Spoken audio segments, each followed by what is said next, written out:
En nuestra edición de hoy, primeras jornadas de ingeniería civil, integrando continentes hacia un futuro sostenible. El movimiento sindical del Cono Sur se reunió con sindicatos europeos, integrando continentes hacia un futuro sostenible. En el marco de la 8ª cumbre de las asociaciones profesionales de ingenieros civiles de lengua portuguesa y castellana, donde participaron 14 delegaciones de los 31 países que la integran, se abordaron 4 ejes temáticos: actualidad y futuro de la ingeniería civil, educación continua y movilidad, contrataciones públicas y ética, ingeniería sustentable y responsabilidad social. Temas que son la mayor preocupación para todos los profesionales a nivel mundial, lográndose un intercambio de experiencias enriquecedoras para nuestro país. Cabo Verde, Colombia, Cuba, España, México, Portugal y Puerto Rico, entre otros, participaron de las exposiciones donde se abordaron temas que afectan al futuro de los ingenieros, en un mundo globalizado donde la actividad contribuye decisivamente a mejorar la calidad de vida de la humanidad.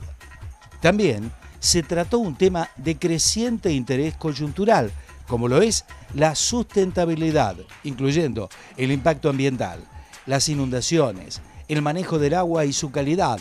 En las jornadas se tuvo en cuenta la solidaridad desde la visión de un ingeniero civil, incluyendo a ONGs como, por ejemplo, Ingeniería Sin Fronteras. Estas primeras jornadas surgen como una actividad que acompaña a una asamblea anual que se hace, le llamamos la cumbre, de la Asociación de Ingenieros Civiles de Habla Portuguesa y Castellana, que es una organización internacional de la que nosotros formamos parte.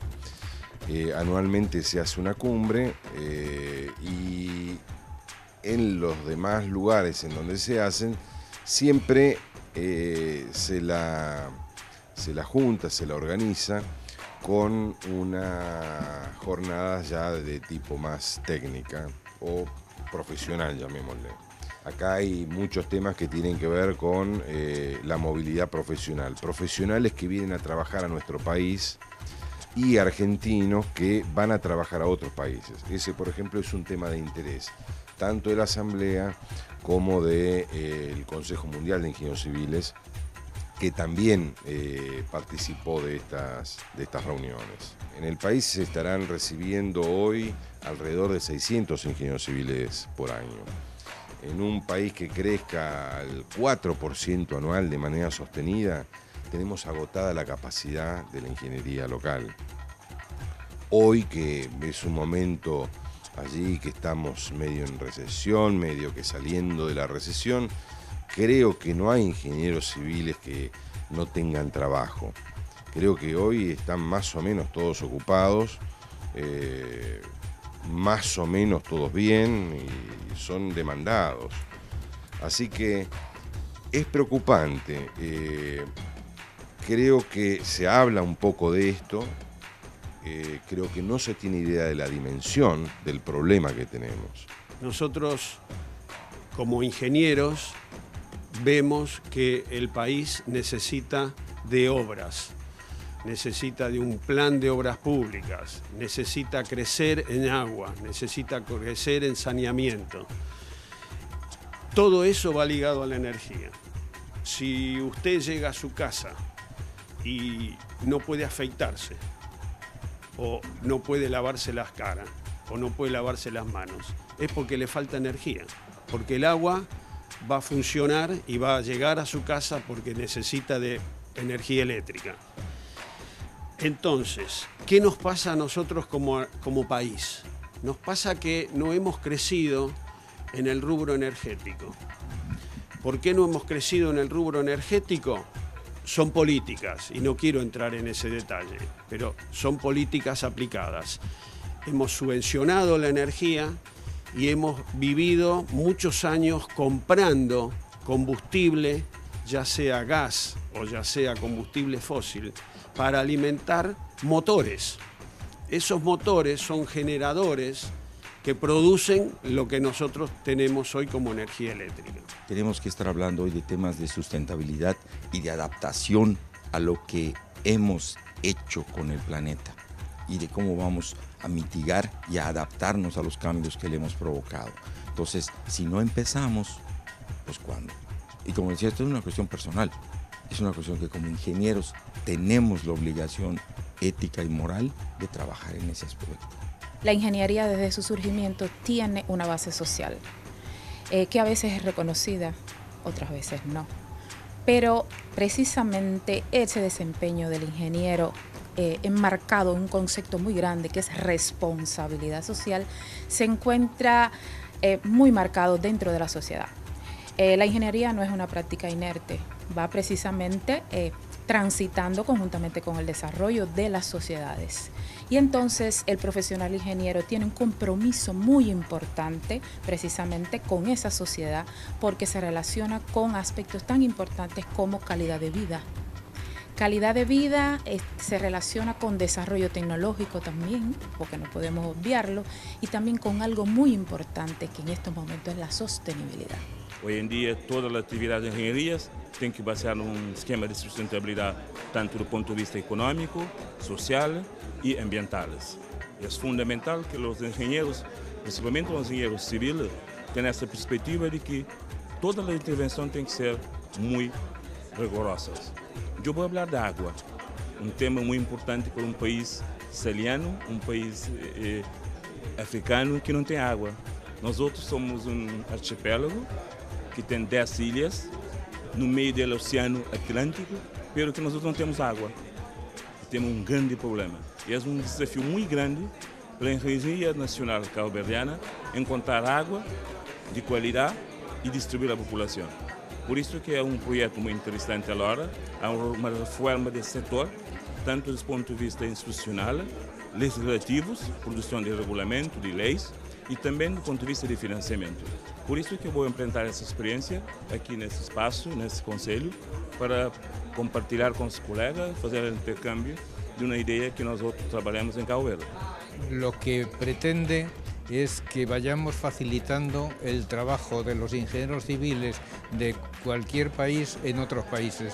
O sea, que las trabas burocráticas y administrativas, una vez confirmado que, claro, se tiene la capacidad suficiente como para ser ingeniero civil del nivel adecuado, o sea, no se trata de homologar ingenieros civiles con una carrera de 5 o 6 años con personas que hayan estudiado, digamos, un cursito de unos días. Entonces, una vez establecido una homogenización o bien una igualdad de nivel entre los estudios que se han cursado y con las experiencias que se han adquirido en cada caso, lo que se trata es de que haya mayor agilidad en ese compartir conocimiento entre unos países y otros.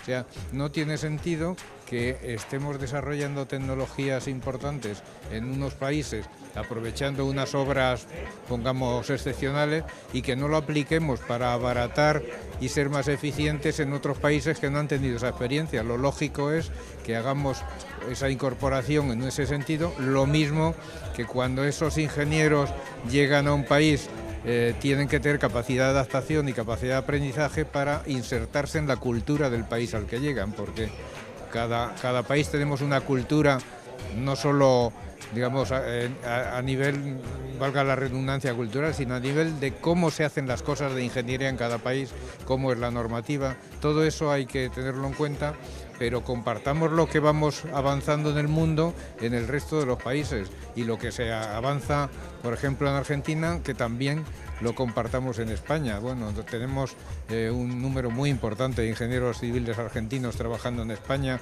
incorporados completamente y trabajando excepcionalmente bien, no hay ningún problema. Lo que queremos es que haya más elasticidad y más agilidad en el trabajo de los ingenieros civiles en el mundo. Soñar en grande, desafíos futuros del ingeniero civil. Finalizando las jornadas, en la sala Atlas del Paseo Alcorta se realizó la avant-premiere de Dream Big, realizada por ASCE, Sociedad Americana de Ingenieros Civiles. Esta mega producción en 3D, que insumió 10 años de desarrollo y una inversión de más de 12 millones de dólares, propone un recorrido sobre las más emblemáticas obras de ingeniería civil, reflejando el impulso creador de los ingenieros para mejorar la calidad de vida de la humanidad y construir el futuro. Es una película que está dirigida a lo que se llama el grupo K12. ¿Qué es K12? Es Kindergarten a 12. Es decir, chicos que están todavía en el jardín de infantes hasta los 12 años, es la primaria. Está dirigida hacia ese público. Cuando se ve lo que es la película, a uno, por supuesto, es para incentivar a esos chicos a interesarlos en la tecnología y en el desarrollo de la ingeniería y que elijan ingeniería. Cuando uno ve todo eso, uno se entusiasma y dice, bueno, nuestro plan realmente es esa película, llevarla a las escuelas. Nosotros probablemente la llevamos más a las escuelas secundarias que a las primarias, pero ya te surge la idea y las ganas de llevarla. Pero no solamente eso, uno se queda pensando en la situación en que se encuentra hoy el país. Porque las cosas que se muestran en esa película, que se están haciendo a nivel mundial, nosotros estamos muy lejos de hacerla. Y además, nosotros estamos estrenando esta película en una semana en donde hubo paro de maestros y no empezaron las clases. Entonces, creo que los argentinos tenemos que reflexionar sobre estas cosas. Esta película es motivacional para los chicos, pero nos tiene que motivar a los grandes, porque lo que se está mostrando allí es que las cosas pasan por otro lado. Estamos equivocados en el camino y eso se lo ve. La película se llama Dream Big, Soñá en Grande.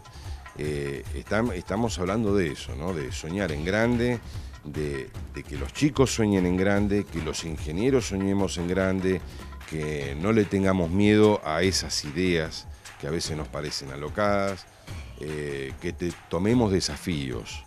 Eso es un poco la película, ¿no? Animémonos a los grandes desafíos, soñar en grande.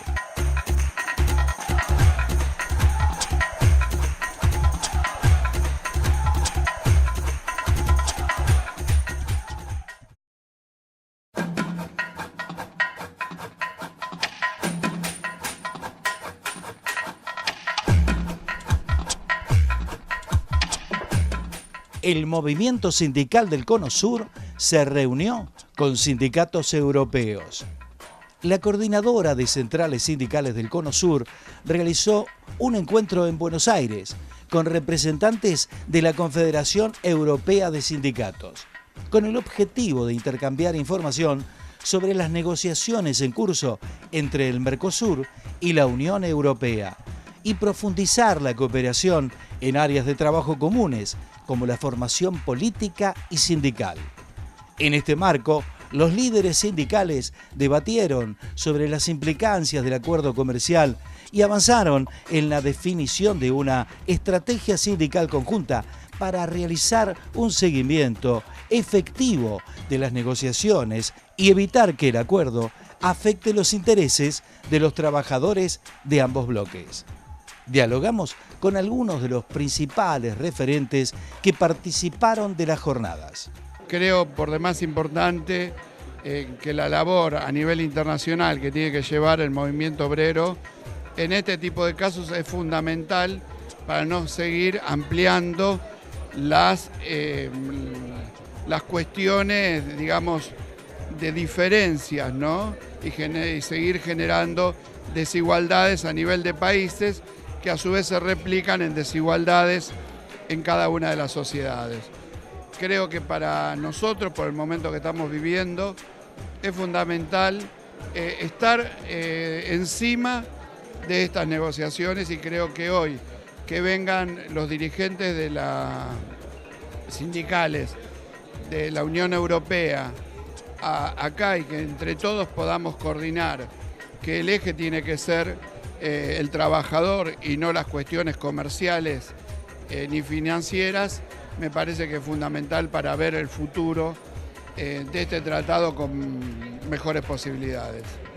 Básicamente el primer objetivo tiene que ver con la posibilidad de conocer el movimiento sindical europeo y del Mercosur, los avances que hay en la negociación de un acuerdo de libre comercio, aunque no lo llamen así, un acuerdo de libre comercio entre ambos bloques. De ese acuerdo depende muchísimo nuestro futuro. La expectativa es grande porque nosotros vamos a ver lo que pasa con los sindicatos europeos que tienen una participación efectiva en este proceso para mirar lo que pasa. Y después en la secuencia con los negociadores también para hacer un par de preguntas a ellos sobre lo que están discutiendo.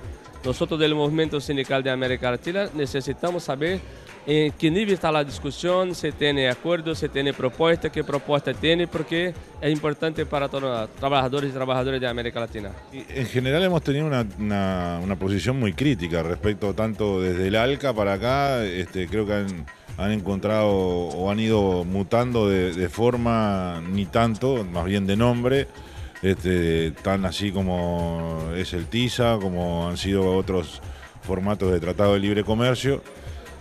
Este no es un tratado que diste mucho de esos formatos de tratado de libre comercio y por tanto nosotros partimos casi que de una posición crítica. De todas maneras, reconocemos que no basta con tener la negativa a todo, sino que encontrar cuáles son las propuestas que el movimiento sindical europeo y de la región le diríamos que sí. Nosotros nos parece que, bueno, el formato que ha tenido el Mercosur, teniendo organismos sociolaborales, subgrupo 10, distintas instancias tripartitas donde participan gobiernos, empresarios y trabajadores y demás. Bueno, esto debería ser reproducido en un acuerdo entre la Unión Europea y Mercosur para que en ese tratado se establezcan también funcionamientos de ese tipo. The first demand is about transparency. We see these negotiations going on in a secret environment. There is no information concerning contents and concerning process, timing, etc., etc. So first of all, we want really to have a clear transparency deal with the negotiators. The second element is that we really want to have the trade unions on both sides of the negotiations to be involved properly in the negotiations and having an influence on this. And then there are two main, let's say, elements for content regarding the negotiations.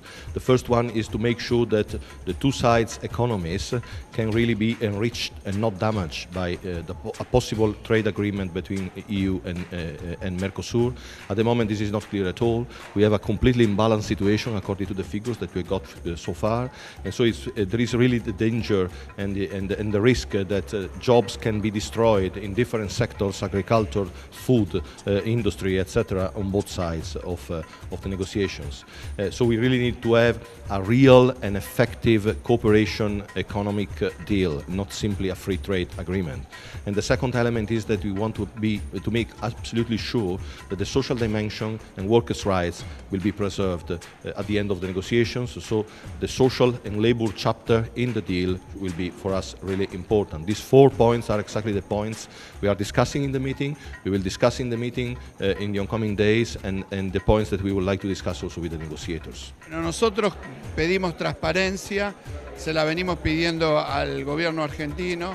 Hoy los compañeros van a ir a conversar estas cosas con los propios negociadores, así que de alguna manera queremos ser muy vigilantes de estos acuerdos que podrían llegar a cambiar la realidad de los trabajadores, ¿no? Para siempre, pero la pueden cambiar para peor. En principio esto fue una tentativa, ver si lográbamos que los propios negociadores nos entrevistáramos con ellos para que nos dieran información. Y lo logramos, el día de ayer lo logramos.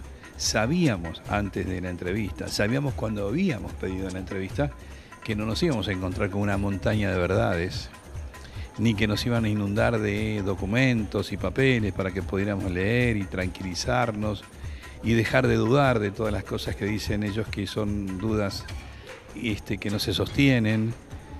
Pero para nosotros fue un triunfo parcial, porque fue romper el secretismo que han tenido hasta este momento todas estas negociaciones. El carácter de estos acuerdos siempre tiene ese problema de opacidad o de poca transparencia. Precisamente al aparecer actores pesados, como son en este caso las organizaciones sindicales, que son reconocidas en cada uno de los países y en los dos bloques, tienen condiciones de exigir que aparezca la información. Probablemente otro tipo de organización de la sociedad civil tendría más dificultades. Al movimiento sindical es muy difícil en estos dos bloques decirle que no, porque tiene una representatividad muy alta. Entonces, ese es el compromiso que asumieron los negociadores ayer en la reunión que hubo con los negociadores de los gobiernos de ambos bloques. Ahora hay que ver si eso ocurre, porque digamos, la intención se planteó, pero tiene que concretarse en la entrega de los documentos donde aparezca con claridad qué es lo que se está negociando, qué sectores van a estar afectados, quién gana y quién pierde, porque en estas negociaciones es claro que algunos van a ganar y otros van a perder.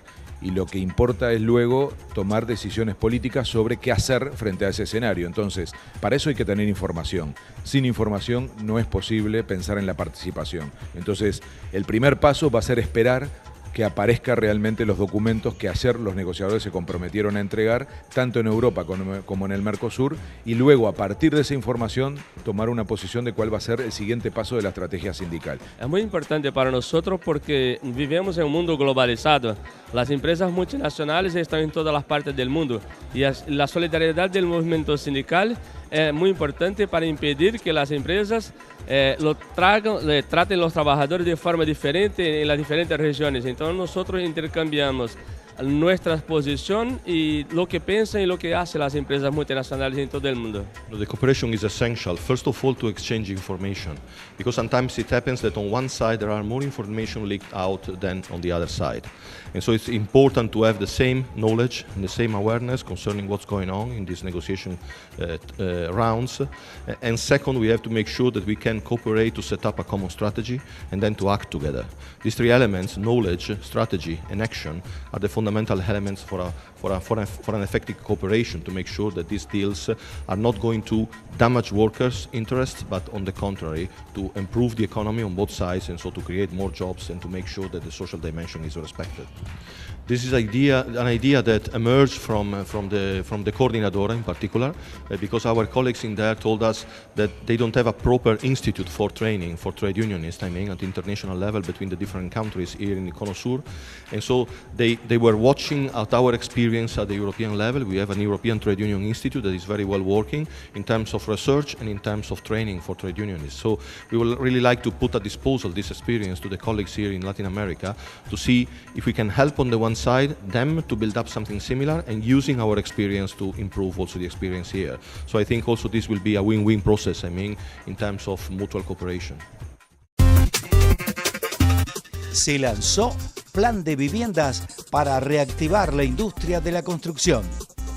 El secretario general de la UOCRA, Gerardo Martínez, estuvo presente junto a empresarios y funcionarios nacionales en el lanzamiento del plan 1 Millón, iniciativa que busca dar un fuerte impulso al empleo de la industria de la construcción a través de la promoción de la inversión privada en viviendas y el compromiso tripartito de los principales actores del sector. Desde el Estado Nacional aseguraron que darán mayor impulso a los créditos hipotecarios y promoverán la reducción de la carga impositiva en toda la cadena de valor de la industria de la construcción.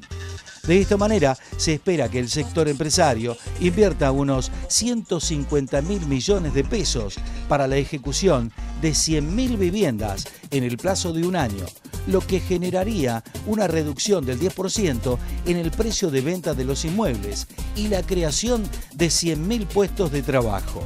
Desde la UOCRA, la organización se comprometió a poner a disposición su estructura de capacitación, equipo docente y experiencia a los fines de la extensión de los planes de capacitación y a contribuir a la seguridad laboral y a reducir el ausentismo. Esto fue Con Más Info.